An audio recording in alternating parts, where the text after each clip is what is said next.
Assalamualaikum warahmatullahi taala wabarakatuh. Jumpa lagi di channel Indra Edu.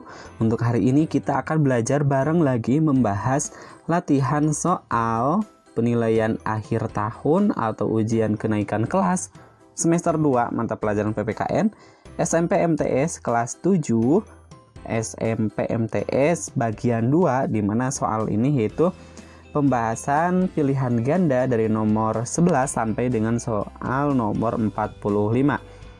Untuk video sebelumnya sudah kita bahas di video sebelumnya, yaitu ada soal pilihan ganda nomor 1 sampai dengan soal nomor 10.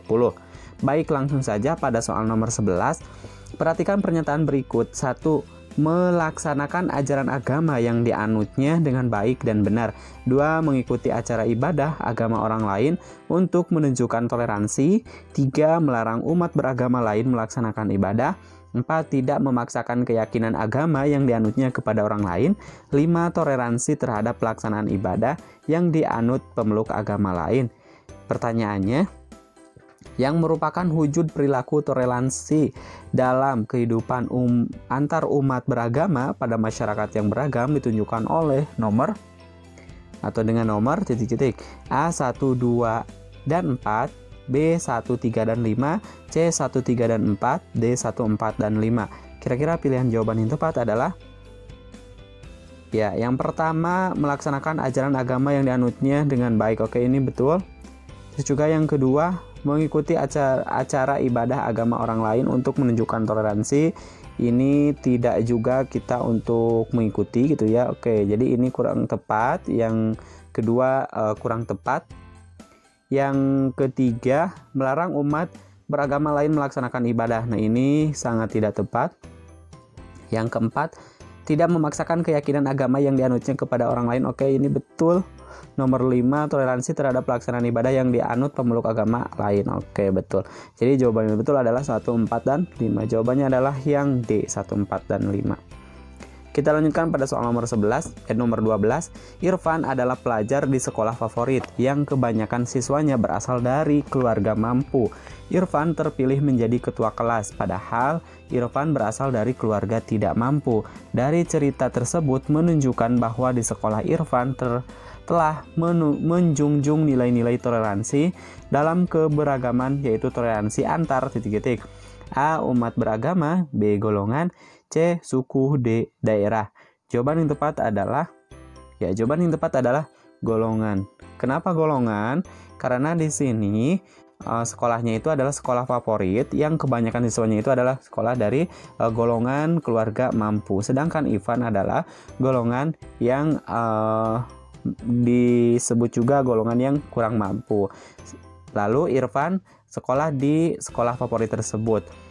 Nah, yang termasuk dalam cerita tadi yaitu Irfan telah menjunjung nilai-nilai toleransi dalam keberagaman, khususnya toleransi antar golongan, yaitu ada golongan mampu dan golongan kurang mampu.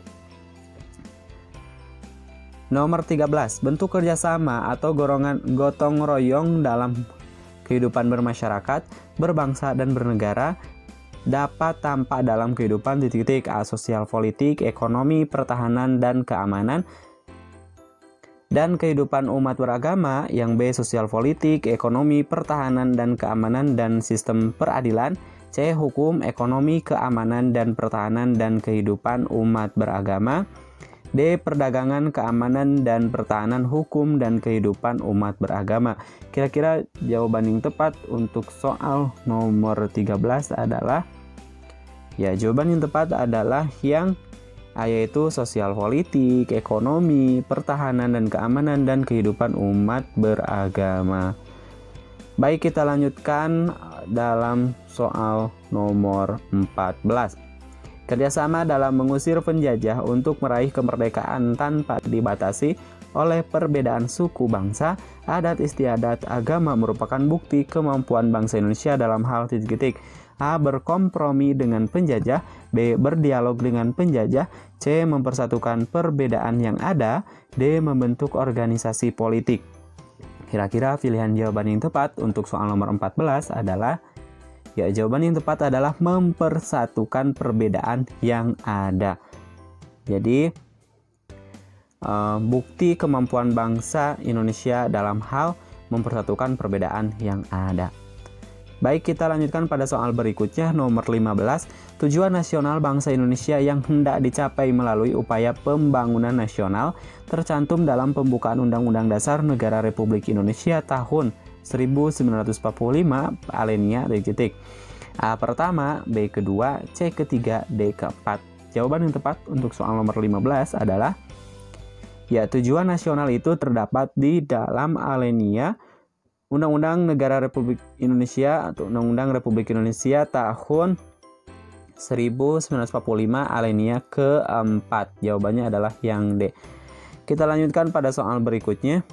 Gotong royong adalah kerjasama yang dilakukan sejumlah warga masyarakat untuk menyelesaikan tugas atau pekerjaan. Sikap gotong royong adalah bekerja sama-sama dalam menyelesaikan pekerjaan dan menikmati hasil pekerjaan tersebut secara adil. Kelebihan gotong royong dibandingkan bentuk kerjasama yang lainnya adalah titik-titik. A. Dilakukan tanpa pamrih, B. Dilakukan secara bersama, C. Dilakukan dalam berbagai kegiatan, D. Hasil yang didapat menguntungkan semua pihak. Kira-kira pilihan jawaban yang tepat untuk soal nomor 16 adalah ya, dilakukan dengan tanpa pamrih. Jadi jawaban yang tepat adalah yang A. Jadi gotong royong itu adalah bentuk kerjasama yang dapat dilakukan tanpa pamrih. Kita lanjutkan pada soal nomor 17. Di sebuah kampung ada kegiatan yang rutin dilakukan setiap hari Minggu. Kegiatan ini dilakukan secara bersama-sama untuk membersihkan lingkungan sekitar rumah warga, jalan-jalan sepanjang kampung, dan lapangan yang ada di kampung tersebut. Hal ini menunjukkan bentuk gotong royong yaitu titik-titik. A. Tolong-menolong, B. Gugur gunung, C. Kerja sosial, D. Kerja bakti. Jawaban yang tepat untuk soal nomor 17 adalah kerja bakti, ya. Kita lanjutkan pada soal nomor 18. Musyawarah untuk mufakat merupakan cerminan dari pelaksanaan sila keempat Pancasila yang pada prinsipnya menegaskan bahwa bangsa Indonesia akan terus memelihara dan mengembangkan semangat bermusyawarah dalam perwakilan. Gambar berikut di bawah ini merupakan bentuk kerjasama dalam bidang A. Keamanan dan pertahanan, B. Sosial politik, C. Ekonomi, D. Umat beragama. Jawaban yang tepat untuk soal nomor 18 bahwa gambar tersebut merupakan bentuk kerjasama dalam bidang ya, jawaban yang tepat untuk soal nomor 18 adalah sosial politik. Baik, kita lanjutkan pada soal berikutnya, nomor 19. Dalam pasal 33 ayat 1 Undang-Undang Dasar Negara Republik Indonesia tahun 1945 menyatakan bahwa perekonomian disusun sebagai usaha bersama berdasarkan asas kekeluargaan. Hal ini berarti dalam kegiatan usaha ekonomi digunakan prinsip kerjasama, saling membantu, dalam suasana demokrasi ekonomi untuk mencapai kesejahteraan bersama secara adil. Salah satu bentuk kerjasama dalam bidang ekonomi yang diharapkan dalam pasal ini adalah titik-titik. A. Firma, B. BUMN, C. Koperasi, D. CV. Jawaban yang tepat untuk soal nomor 19 adalah koperasi. Kita lanjutkan pada soal nomor 20. Sikap selalu memisahkan diri dari kehidupan sosial di masyarakat karena adanya jurang pemisah akibat perbedaan suku bangsa, adat istiadat, agama, dan bahasa daerah. Sikap tersebut dalam kerjasama di berbagai bidang kehidupan masyarakat harus dihindari, termasuk sikap tidak terpuji yang disebut titik-titik. A. Fanatik sempit, B. Individualistis, C. Eksklusivisme, D. Primordialisme. Jawaban yang tepat untuk soal nomor 20 adalah ya, jawabannya adalah yang C, yaitu eksklusif. Yaitu eksklusif ini adalah sikap selalu memisahkan diri dari kehidupan sosial di masyarakat karena adanya jurang pemisah. Kita lanjutkan pada soal nomor 21. Kerjasama merupakan usaha yang dilakukan dua orang atau lebih untuk mencapai tujuan bersama. Kerjasama dalam berbagai bidang kehidupan yang dimiliki bangsa Indonesia merupakan titik-titik. A. Kekuatan untuk menghadapi pemberontakan dalam negeri, B. Kekuatan untuk menghadapi serangan bangsa asing, C. Kekuatan untuk menghadapi tujuan nasional, D. Modal utama pelaksanaan pembangunan. Jawaban yang tepat untuk soal nomor 21 adalah sebagai kekuatan untuk mencapai tujuan nasional. Jadi jawabannya adalah yang C. Baik, kita lanjutkan pada soal nomor 22. Perhatikan pernyataan berikut. 1. Mempererat persaudaraan dan kebersamaan. 2. Mendorong timbulnya semangat gotong royong dan kekeluargaan. 3. Menumbuhkan rasa persatuan dan kesatuan. 4. Adanya kecenderungan mencapai kesejahteraan. Arti penting kerjasama ditunjukkan dengan pernyataan nomor A 1, 2, dan 3, B 1, 2, dan 4, C 1, 3, dan 4, D 2, 3, dan 4. Jawaban yang tepat untuk soal nomor 22 adalah 1, 2, dan 3. Jadi jawabannya adalah yang A, ya, yang A. Sedangkan yang keempat ini tidak termasuk ke dalam arti penting dari kerjasama. Kita lanjutkan pada soal nomor 23, mewujudkan kerjasama antar sesama warga negara dalam kehidupan berbangsa dan bernegara dapat dilakukan dengan cara titik-titik. A. Membantu tugas tentara ketika negara berperang. B. Mematuhi peraturan perundang-undangan. C. Ikut piket di kantor polisi jika polisi sedang sibuk. D. Mengumpulkan dana untuk membeli senjata api. Jawaban yang tepat untuk soal nomor 23 adalah mematuhi peraturan perundang-undangan. Ya, ini adalah salah satu mewujudkan kerjasama antar sesama warga negara dalam kehidupan berbangsa dan bernegara. Kita lanjutkan pada soal nomor 24. Negara Republik Indonesia memiliki banyak penganut agama yang perlu dilindungi oleh negara dan perlu dijaga kerukunannya demi persatuan dan kesatuan. Di bawah ini manakah perilaku yang menunjukkan sikap bekerja sama antar umat beragama? Titik-titik. A. Membantu orang lain yang sama-sama memahami agama. B. Menghormati umat seagama dan kepercayaan yang sama. C. Menghormati orang lain yang berbeda agama tetapi masih saudara. D. Menghormati umat seagama yang berbeda agama. Jawaban yang tepat untuk soal nomor 24 adalah D, ya, menghormati umat yang seagama dan berbeda agama. Kita lanjutkan pada soal nomor 25. Contoh pelaksanaan kerjasama atau gotong royong di dalam kehidupan sekolah yang melibatkan seluruh warga sekolah dalam kegiatan titik. A. Kebersihan lingkungan sekolah. B. Peningkatan kompetensi guru. C. Menggali sumber dana pendidikan. D. Perkemahan pramuka terpadu.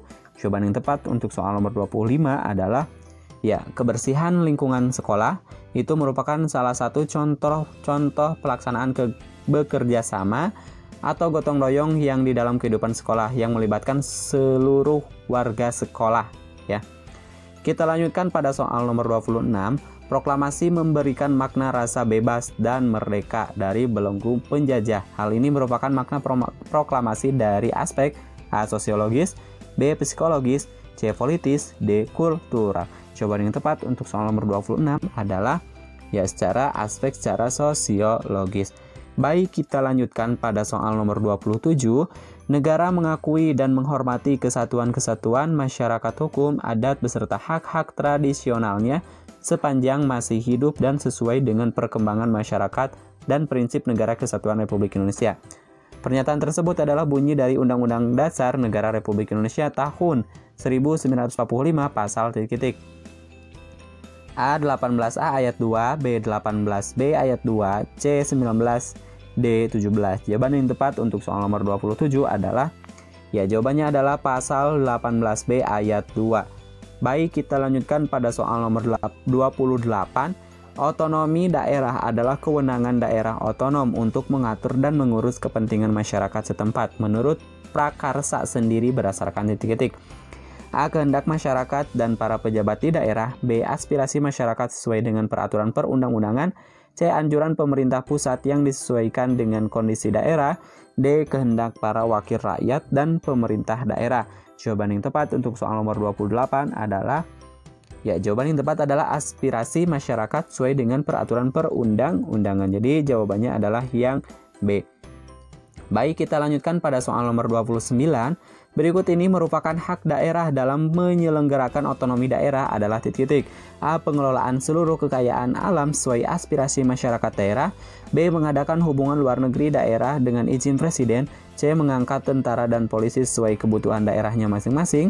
D. Mengatur dan mengurus sendiri urusan pemerintahan. Jawaban yang tepat untuk soal nomor 29 adalah ya, jawabannya adalah mengatur dan mengurus sendiri urusan pemerintahan. Baik, kita lanjutkan pada soal nomor 30. Dengan adanya otonomi daerah, potensi sumber daya alam dapat dikelola oleh sumber daya manusia yang memiliki oleh daerah setempat. Supaya daerah dapat berkembang maju, peran daerah dalam kerangka negara kesatuan Republik Indonesia antara lain titik. A. Meningkatkan kesejahteraan masyarakat dalam berbagai bidang kehidupan. B. Meningkatkan pendapatan per kapita bagi masyarakat pedesaan. C. Menggali sumber dana sebesar-besarnya untuk pembangunan di daerah. D. Membantu pemerintahan pusat dalam penarikan pajak untuk pembangunan nasional. Jawaban yang tepat untuk soal nomor 30 adalah jawabannya adalah meningkatkan kesejahteraan masyarakat dalam berbagai bidang kehidupan. Jadi jawabannya adalah yang A.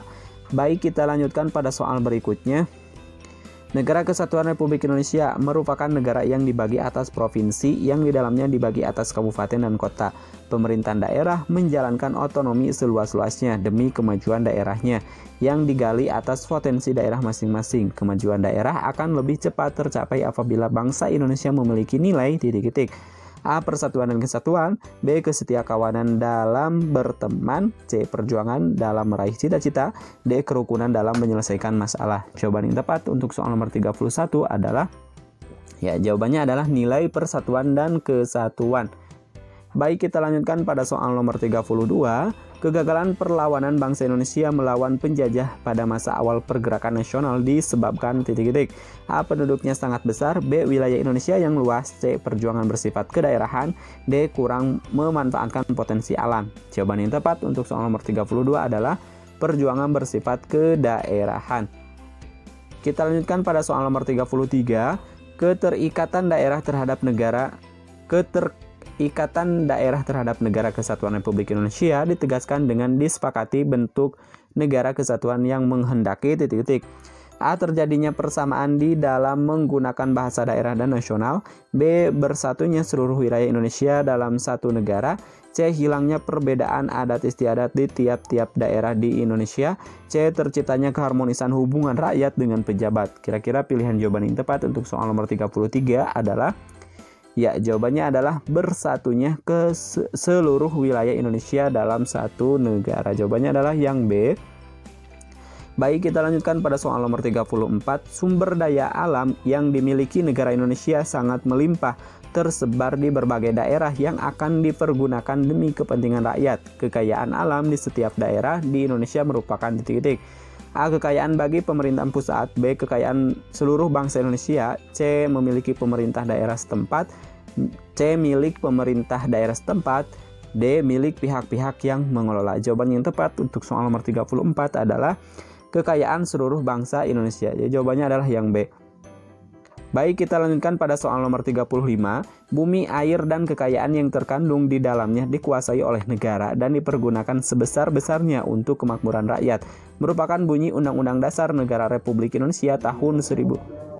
Sebesar-besarnya untuk kemakmuran rakyat merupakan bunyi Undang-Undang Dasar Negara Republik Indonesia tahun 1945 pasal titik-titik. A. 33 ayat 1, B. 33 ayat 2, C. 33 ayat 3, D. 33 ayat 4. Jawaban yang tepat untuk soal nomor 35 adalah jawabannya adalah pasal 33 ayat 3. Jawabannya adalah yang C. Baik, kita lanjutkan pada soal nomor 36. Dalam perjalanan sejarah bangsa Indonesia pernah terjadi upaya untuk mengganti bentuk negara yang sesuai dengan pasal 1 ayat 1 Undang-Undang Dasar Negara Republik Indonesia tahun 1945 adalah titik-titik. A. Republik. B. Monarki. C. Federal. D. Kesatuan. Jawaban yang tepat untuk soal nomor 36 adalah berbentuk kesatuan. Kita lanjutkan pada soal berikutnya nomor 37. Nilai-nilai yang perlu ditanamkan dalam dan disadari oleh setiap warga negara demi tegaknya negara kesatuan Republik Indonesia adalah titik-titik. A. Setiap warga negara memiliki kedudukan bertingkat-tingkat sesuai dengan perjuangannya terhadap pemerintahan pusat. B. Setiap warga negara memiliki kedudukan yang sama tanpa membeda-bedakan asal daerah. C. Setiap orang memiliki kesempatan yang sama dalam membela negara jika memang benar-benar dibutuhkan. D. Setiap orang diberi kesempatan membela negara jika menguntungkan dirinya. Jawaban yang tepat untuk soal nomor 37 adalah Ya, setiap warga negara memiliki kedudukan yang sama tanpa membeda-bedakan asal daerahnya. Baik, kita lanjutkan pada soal nomor 38. Doni adalah mahasiswa di suatu universitas terkemuka di kotanya. Doni ingin ikut berpartisipasi dalam usaha bela negara. Salah satu usaha bela negara yang dapat Doni lakukan sebagai mahasiswa adalah titik-titik. A. Ikut pelatihan dasar kemiliteran atau menwa. B. Ikut organisasi anarkis. C. Melakukan demonstrasi di depan istana negara. D. Menolak menjadi relawan di daerah-daerah terpencil. Jawaban yang tepat untuk soal nomor 38 adalah ikut pelatihan dasar kemiliteran. Baik, kita lanjutkan pada soal nomor 39. Nisa berasal dari suatu suku bangsa dan tinggal di Jakarta. Nisa selalu menganggap kebudayaannya lebih unggul dan selalu membanggakan kebudayaannya sendiri. Hal yang dilakukan Nisa merupakan ancaman dari bidang sosial dan budaya yang menunjukkan adanya sikap titik-titik. A. Etnosentrisme. B. Nasionalisme. C. Konsumerisme. D. Primordialisme. Jawaban yang tepat untuk soal nomor 39 adalah etnosentrisme, ya. Jadi selalu menganggap kebudayaan orang lain lebih rendah dibandingkan dengan kebudayaannya sendiri. Jadi menganggap budayanya itu lebih unggul daripada budaya orang lain atau budaya yang lain. Baik, kita lanjutkan pada soal nomor 40. Bangsa Indonesia selalu berupaya mewujudkan masyarakat multikultural yang menghargai semboyan Bhinneka Tunggal Ika. Adapun sikap yang perlu dikembangkan untuk mewujudkan semboyan tersebut adalah titik-titik. A. Menilai kebudayaan lain secara subjektif. B. Menganggap budaya sendiri yang paling baik dan benar. C. Menerima dan menghargai perbedaan kebudayaan. D. Mengutamakan pemimpin yang berasal dari golongannya sendiri. Jawaban yang tepat untuk soal nomor 40 adalah menerima dan menghargai perbedaan kebudayaan. Jawabannya adalah yang C. Baik, kita lanjutkan pada soal 41. Budaya rumah adat, senjata pakaian adat merupakan keberagaman bangsa Indonesia yang dimiliki dari setiap provinsi. Dapat kita lihat di titik-titik. A. Taman Mini Indonesia Indah. B. Museum Gunung Batur Bali. C. Monumen Pancasila Sakti Jakarta. D. Monumen Nasional. Jawaban yang tepat untuk soal nomor 41 adalah, ya, jawabannya adalah yang A. Taman Mini Indonesia Indah. Baik, kita lanjutkan pada soal nomor 42. Pemerintah memberikan jaminan keamanan melaksanakan ajaran agama bagi setiap pemeluk agama. Bahkan pemerintah mewajibkan semua warga negara Indonesia menganut salah satu agama yang diakui negara. Tujuan pemberian jaminan keamanan melaksanakan ajaran agama adalah titik-titik. A. Memberi kesempatan kepada masyarakat yang belum beragama untuk menganut agama. B. Menjaga harmonisasi hubungan antar pemeluk agama dalam masyarakat. C. Meningkatkan kualitas menjalankan ibadah sesuai agama masing-masing.